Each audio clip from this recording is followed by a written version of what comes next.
Welcome to Panacea. आज हम discuss करने वाले हैं यूपीएससी सिविल सर्विसेज के रिजल्ट्स का एक एनालिसिस जिससे हमें ये पता लगेगा कि एक जनरली कट ऑफ्स किस तरीके से ट्रैवल करी है थ्रू आउट 2015 से लेके 2021 तक। हम ये देखेंगे कि टॉपर्स की डेमोग्राफिक कॉम्पोजिशन यानी कि मेल फीमेल किस तरीके से चेंज हुआ है या किस तरीके से ट्रेंड इस वक्त चल रहा है। हम टॉपर्स का एजुकेशनल बैकग्राउंड देखेंगे और ऑप्शनल सब्जेक्ट भी देखेंगे। ये इस एनालिसिस करने का एक कारण है। अगर तो कोई सिविल सर्विसेज परीक्षा के लिए तैयारी करना स्टार्ट करना चाहता है या अभी इस प्रोसेस के अंदर है और उसको कुछ डाउट्स आ रहे हैं इसके फंडामेंटल्स के बारे में, तो हम आपको डेटा से क्लियरली कुछ पिक्चर दिखाना चाहते हैं और वो पिक्चर से हम ये बताना चाहते हैं कि फंडामेंटली कोई भी किसी भी बैकग्राउंड का प्लेयर हो यानी कि इस खेल में खेलने वाले खिलाड़ी कैंडिडेट हो, वो इस एग्जाम को क्लियर कर सकता है। कोई भी ऑप्शनल चूज करे वो इस एग्जाम को क्लियर कर सकता है। किसी भी एजुकेशनल बैकग्राउंड से आता हो, चाहे बैचलर डिग्री हो या मास्टर डिग्री हो, वो इस एग्जाम को क्लियर कर सकता है या कर सकती है। यही फंडामेंटल बॉटम लाइन मैं आपको डेटा के जरिए दिखाऊंगा। सबसे पहले हम देखते हैं कि कट ऑफ्स का ट्रेंड किस तरीके से चल रहा है। प्रीलिम्स, यूपीएससी प्रीलिम्स 200 मार्क्स का जीएस का पेपर होता है और 2015 में स्टार्ट हुआ था कि 200 मार्क्स में से ही कट ऑफ निकाली जाएगी। बीच में सीसैट ऐड करने लगे थे लेकिन अब नहीं ऐड होता।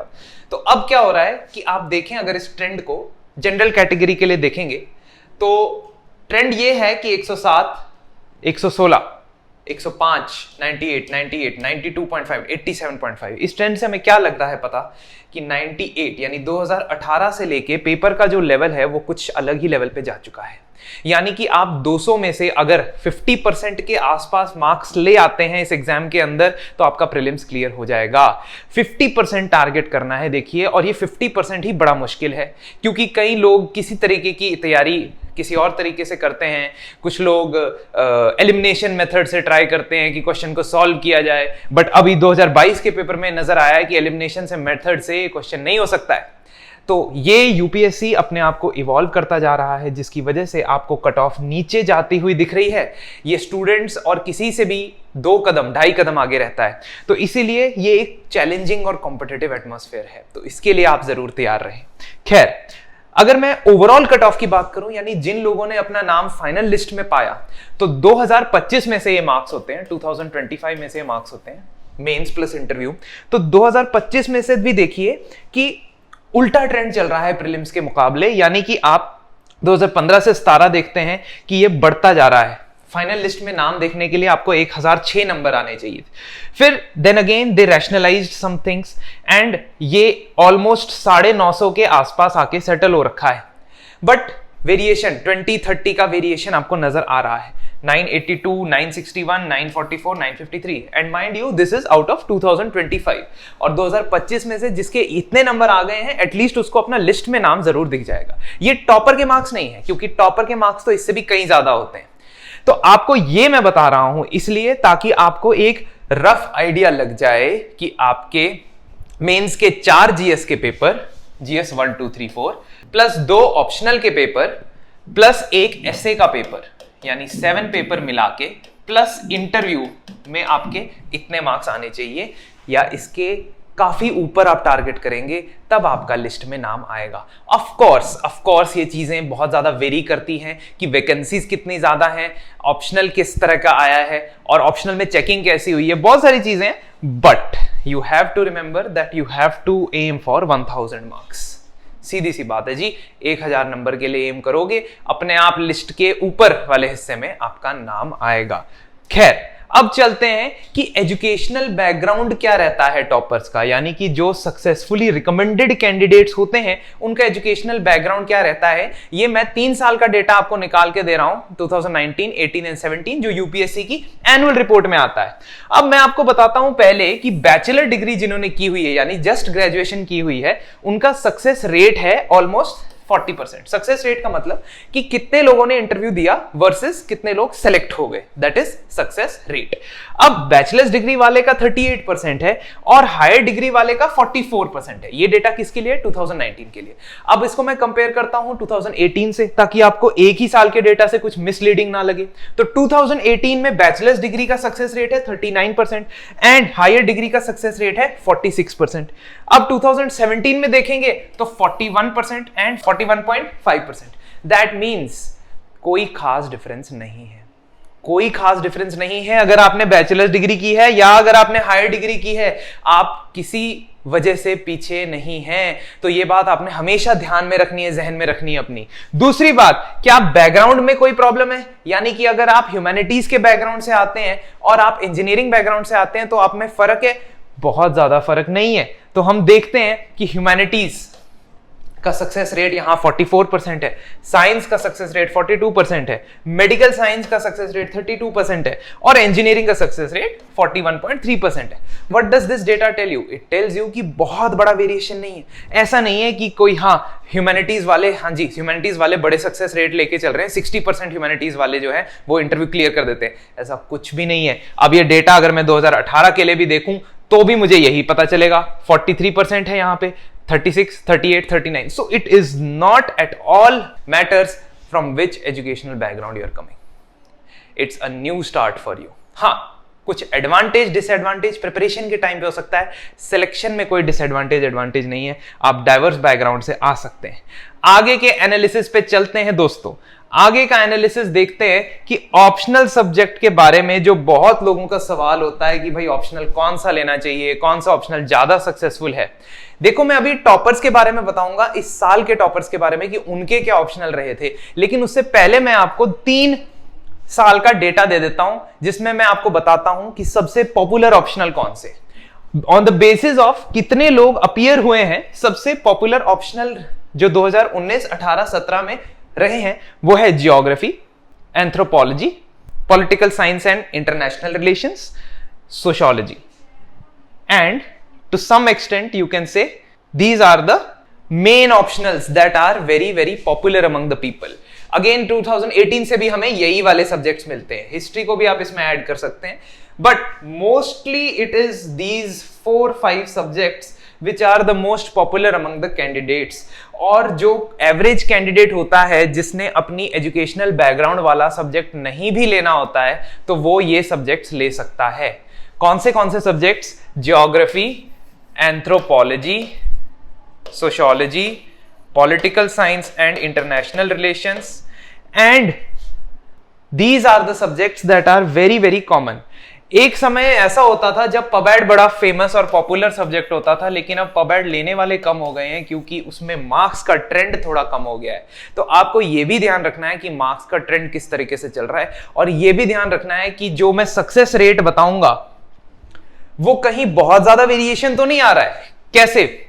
हम एग्रीकल्चर का एग्जांपल लेते हैं। एग्रीकल्चर एक बहुत अच्छा ऑप्शनल सब्जेक्ट है उन लोगों के लिए जिन्होंने एग्रीकल्चर के अंदर ग्रेजुएशन की हुई है, लेकिन जिनकी स्पेशलाइजेशन नहीं है एग्रीकल्चर, वो बिल्कुल भी ना लें ये सब्जेक्ट, क्योंकि ये बहुत स्पेसिफिक सब्जेक्ट है। और इसका success rate even for a person from agriculture background becomes a bit dicey. कैसे? 2019 में सक्सेस रेट था 10.5%। सक्सेस रेट मतलब कितने लोगों ने इंटरव्यू दिया एग्रीकल्चर सब्जेक्ट से और कितने लोग रिकमेंड हो गए, सेलेक्ट हो गए।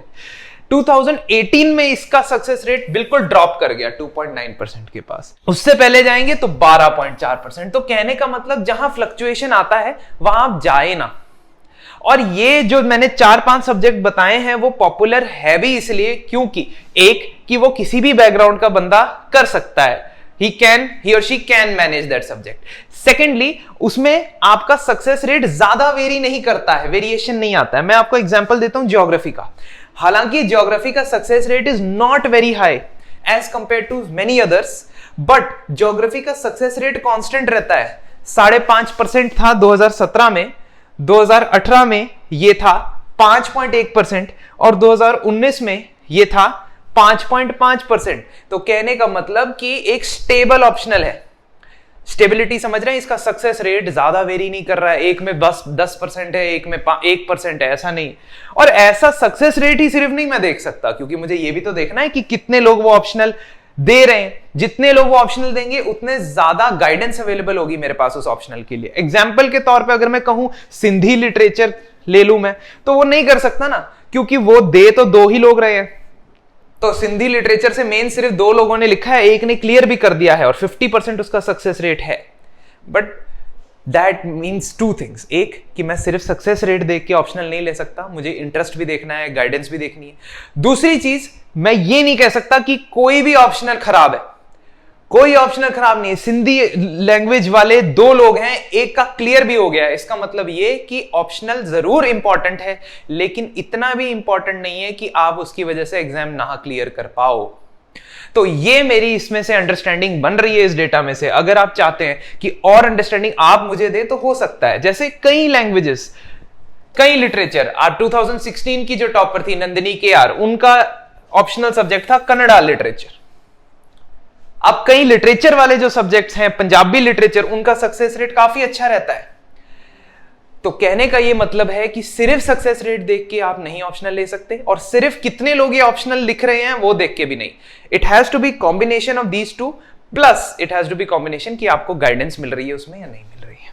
जी, अब बात करते हैं एज। आपकी 28 ईयर्स एज हो गई है, 30 ईयर्स एज हो गई है, या आप 21 ईयर्स के ही हैं सिर्फ, तो क्या आपको सिलेक्शन में कुछ प्रॉब्लम, दिक्कत, तकलीफ आने वाली है या नहीं आने वाली है? उसका जवाब मैं 2019 के डेटा से आपको देना चाहूंगा। ये है परसेंटेज ऑफ सिलेक्टेड कैंडिडेट्स। ये अपीयर्ड कैंडिडेट्स हैं, ये सिलेक्टेड कैंडिडेट्स हैं, यानी कि कौन रिकमेंड हुआ है। अब अगर मैं देखूं टोटल, ये सारी कैटेगरी के मिला के टोटल कैंडिडेट्स देखूं, तो टोटल कैंडिडेट्स जो 21 से 24 के एज ग्रुप में थे वो है 15 और 18%। अगर 24 से 26 में है तो 24-32%। अगर 26 से 28 में है तो 27-23%। अगर 28 से 30 में है तो 18 और 15%। ऐसा जरूर होता है कि 28 के बाद आपकी सिलेक्शन की परसेंटेज थोड़ी डाउन चली जाती है, लेकिन वो इस वजह से नहीं कि यूपीएससी आपको सिलेक्ट नहीं करता है, वो इस वजह से कि कुछ लोग का प्रिपरेशन सैचुरेट हो जाता है और वो पेपर तो देते हैं लेकिन उस लगन से, उस पैशन से नहीं देते हैं जो पिछले अटेम्प्ट्स में दे रहे होते हैं। दैट मीन्स अगर आप रिन्यूड रिविगर से पेपर देते हैं तो आप चाहे 30 साल के क्यों ना हो, आप उस पेपर को सॉल्व कर सकते हो और यूपीएससी क्लियर कर सकते हो। There is no golden rule that says हाँ जी यही करना है और इसी एज में आपका पेपर क्लियर होना चाहिए। तो आप 30 इयर्स एंड अबव को भी देखो ना, 14 और 11% वहां से भी सक्सेस रेट आ रहा है। So it does not matter until unless of course आपने 6 अटेम्प्ट नहीं लगा लिए हैं। तो अभी मैं आपको टॉपर की एग्जांपल दिखाऊंगा कि topper number 10 of this year, he has not got the rank in last 5 attempts, but in the 6th attempt he has got the 10th rank. तो कभी भी देर नहीं होती है इस प्रिपरेशन के लिए, बस आपको हिम्मत नहीं हारनी होती है। 2019 की अगर मैं और डेटा की बात करता हूं तो मैं महिलाओं और पुरुषों के रिलेटिव सक्सेस रेट की बात करता हूं, तो महिलाओं का सक्सेस रेट डबल है पुरुषों के मुकाबले। एंड इस साल के रिजल्ट्स इस बात को और पुख्ता करते हैं कि हमारे महिलाएं जो हैं वो काफी हद तक पुरुषों से कंधा मिला रही हैं, क्योंकि टॉप 3 जो रैंकिंग है उसमें महिलाओं ने ही टॉप रैंक लिया है, बाजी मारी है। तो आपको ये एनालिसिस बहुत ही मजेदार और इंटरेस्टिंग लग रहा होगा। अब और इंटरेस्टिंग इसको बनाते हैं और देखते हैं पिछले 5 साल के टॉपर्स के क्या ऑप्शनल सब्जेक्ट रहे थे। देखिए, अगर मैं बात करूं so in the last 5 years there have been 2 female toppers. ये फर्स्ट रैंक वाला है, लेकिन first rank is not very indicative. इतना इंडिकेटिव नहीं है कि फीमेल कितना बेहतर परफॉर्म कर रही है, बट एक सिंबॉलिक चीज तो है। खैर, 2 बार फीमेल ने टॉप किया है और 4 बार मेल्स ने। एनीवेज, इनके ऑप्शनल पे नजर डालें तो इनके ऑप्शनल भिन्न भिन्न प्रकार के, मींस अलग अलग टाइप की वैरायटी आपको इस ऑप्शनल में मिल जाती है। हिस्ट्री ऑप्शनल से इस बार श्रुति शर्मा ने फर्स्ट रैंक लाया है। पिछले साल एंथ्रोपोलॉजी ऑप्शनल से शुभम कुमार ने लाया था। पवेड ऑप्शनल से प्रदीप सिंह ने 2019 में। Maths optional, very very lucrative optional for those who are strong at maths, very lucrative optional, very high scoring optional, Kanishak Kataria साहब ने पहले अटेम्प्ट में। और अनुदीप जी जिन्होंने एंथ्रो ऑप्शनल से टॉप किया था 2017 में। नंदिनी KR जिनका मैंने आपको पहले भी नाम बताया, इन्होंने कन्नड़ा लिटरेचर से टॉप किया। इसका मतलब टॉप करना है तो कोई ऑप्शनल is not bad, कोई optional is not exceptionally good. But ये है कि स्टेबल ऑप्शनल आप जरूर चूज कर। तो मैंने आपको कुछ आइडिया जरूर दे दिया है आज के सक्सेस रेट का बता के कि स्टेबल ऑप्शनल ले, कोई ज्यादा फ्लक्चुएटिंग ऑप्शनल ना ले। तो ये सारे स्टेबल ऑप्शनल में ही आते हैं, ऑलमोस्ट सारे स्टेबल ऑप्शनल में ही आते हैं। नेक्स्ट देखते हैं इस साल के अटेम्प्ट्स, यानी कि इस साल के टॉपर्स की टॉप 10 लिस्ट। तो इसमें आपको क्या पता चलेगा, इसमें आपको महिलाएं मिलेंगी 4 और टॉप 3 में तो तीनों महिलाएं हैं, all 3 are female, which is a very heartening thing to see. साथ ही साथ आप ये देख सकते हैं कि strangely enough no one has cleared it in the first attempt, which is strange because आमतौर पे आपको फर्स्ट अटेम्प्टर्स मिल जाते हैं टॉप 10 में, और क्योंकि उनका फ्रेश एटीट्यूड होता है, वो नई सोच लेके आते हैं, तो और भी बेहतर उनकी परफॉर्मेंस रह सकती है कई बार। बट इस वाले टॉप 10 की लिस्ट में आपको एक भी कैंडिडेट ऐसा नहीं दिख रहा है जो फर्स्ट अटेम्प्ट में क्लियर कर गया है। इसका मतलब क्या है कि परसिवियरेंस इस एग्जाम की सबसे बड़ी रिक्वायरमेंट है। इस एग्जाम में परसिवियरेंस के बिना आप कहीं नहीं पहुंच सकते। Second third on an average third attempt तक जाते जाते आपको पता लग जाता है कि इस एग्जाम के अंदर क्या चीजें हैं जो आपकी कमी है और क्या नहीं। लेकिन तब भी कई बार नहीं हो पाता है, तो उसके लिए आप 6th अटेम्प्ट भी देंगे तो भी आपका टॉप 10 में रैंक आएगा। आप कोई भी ऑप्शनल से अटेम्प्ट करेंगे तो आपका टॉप 10 में रैंक आ सकता है। लेकिन इस बार का डेटा थोड़ा सा PSIR को ज्यादा फेवर कर रहा है। खैर, this is not a data that tells you कि PSIR सब्जेक्ट ले लेना चाहिए, क्योंकि आपने अभी तक पूरे टॉपर्स का डेटा नहीं देखा, यानी कि पूरी लिस्ट का डेटा नहीं देखा है, जो अभी तक कंपाइल नहीं हुआ है, बिकॉज अभी जस्ट रिजल्ट आया था। तो इसको डेटा को कंपाइल करने में थोड़ा और वक्त लगेगा। और इससे आपको यह भी पता चलता है कि there can be topper from any optional, there can be topper from any background, there can be topper from any number of attempts. So there is no one stop solution, there is no one unique answer, there are multiple people who can clear this exam from any background। आपको ऐश्वर्य वर्मा या उत्कर्ष द्विवेदी या यक्ष चौधरी के बारे में बताया जाए तो डाइवर्स बैकग्राउंड से आते हैं और डाइवर्स एजुकेशनल उनकी क्वालिफिकेशंस रही है। Some people have left their jobs, some people are the son of farmer। तो ये कोई भी एक सोल्यूशन नहीं है, एक बैकग्राउंड नहीं है, एक ऑप्शनल सब्जेक्ट नहीं है, ये है तो बस परसिवियरेंस का खेल। तो आई होप इस डेटा से आपको कुछ जानकारी मिली होगी कि कैसे यूपीएससी के रिजल्ट जो है वो वेरी करते हैं, वो आपके सक्सेस रेट को डिफाइन करते हैं और आपको ऑप्शनल चूज करने में और अपना एक गोल सेट करने में आसानी हुई होगी। I really hope you like this video. Please subscribe our YouTube channel or press the bell icon to learn about more such things in our videos. Thank you.